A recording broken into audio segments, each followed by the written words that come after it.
we all have this picture of places, and I know we're gonna get into this like Israel or like you asked me, that I have preconceived notion of like America, for example. Mm-hmm. So we all have these preconceived notions of all these places, and a lot of people think Iran is this place where it's like yes, it is an Islamic republic.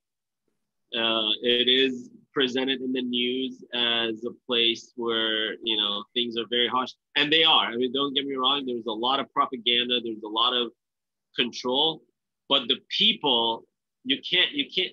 People, a country's government doesn't represent their people in a way. At least not anymore.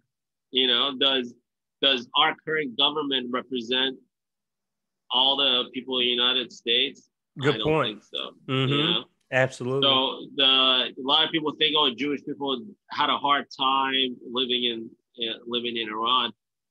To a certain extent, maybe yes, there are restrictions. And there is some people, the same way people, they say there are racist people in America. There are, anti-Semitics in Iran, but it doesn't represent everybody. For sure. My father had a successful manufacturing business with. His partners were all Muslim. I went to an all-Jewish school. We had our own synagogue. You were free to go wherever you want, to do whatever you want. As long as they're all within the limits of what the government tells you, not just for Jews, but for, everybody. We were able to, observe we had religious freedom. But then there were there were clashes between like kids saying, you're a Jew, because right. they had heard these things. And I remember we had our school, my Jewish school. Our school was right next to another school that was a Muslim school, like a regular public school basically, and we were separated by a wall. Oh man.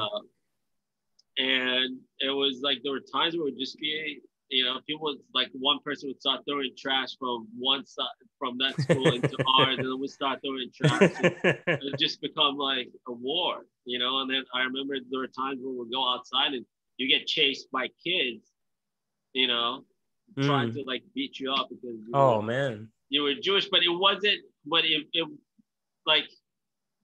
wasn't all the time, and it wasn't like they were doing that on purpose. It was just like sort of, I don't know. It's hard to explain. It's almost like kids trying to discover themselves, like considering right, all because the cultural intricacies and everything. And so that's all it was.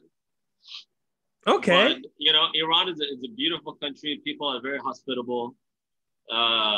They're very welcoming people. I say they're very smart and educated. And they've been through a lot, the past 4 decades since, no doubt, the Iran-Iraq war, or even since the revolution. There's just so many things been happening in the last 5 to 10 years. Economically, it's just been devastating with inflation and hyperinflation. I don't know if you knew right now they're telling us the official inflation rate in the US is like 9.1%.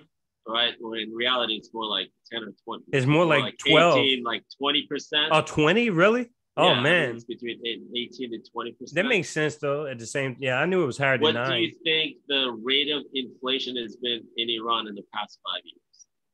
In the past 5 years? Yeah. Double that. 20? 20%? No. Over 100%? Close to 1,000%. Oh gosh, that's insane. So yeah, let's put it into perspective. I was talking to my friend who moved here 5 years ago, and he said, the exchange rate for the dollar to the Iran's currency, which is the toman, it was 3,000 toman per dollar. And today the exchange rate is at 30,000 toman per dollar.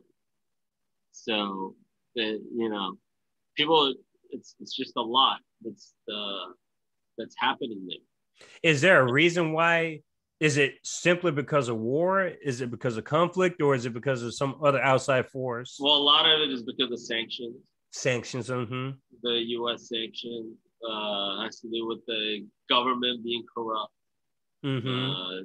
There were, people, just corruption. A lot of it is corruption.